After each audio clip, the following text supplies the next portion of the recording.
ఇదిగోండి తీస్తున్నారు, ఇప్పుడే తీసుకొచ్చారు పొలం నుంచి.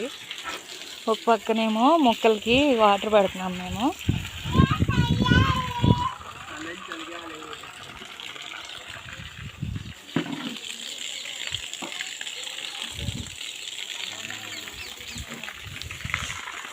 ఇదిగోండి, ఇది నారింజ చెట్టు బత్తాయి చెట్టు మాకే ఇంకా కన్ఫామ్ అవలా.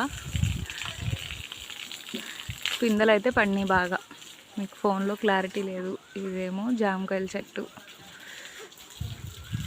వీటికి నీళ్ళు పోస్తున్నాం కదా, బాగానే పడినాయి ఈ సంవత్సరం.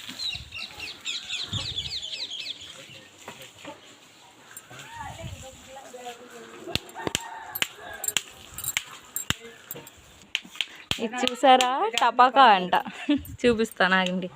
ఇవి ముంజలు తీసిన తర్వాత ఉంటుంది కదండి ముంజల చెట్టుకి కొమ్మ, దాన్ని ఇదిగోండి ఇలా స్ట్రైట్గా ఉన్నదాన్ని మధ్యకి ఇలా చేసి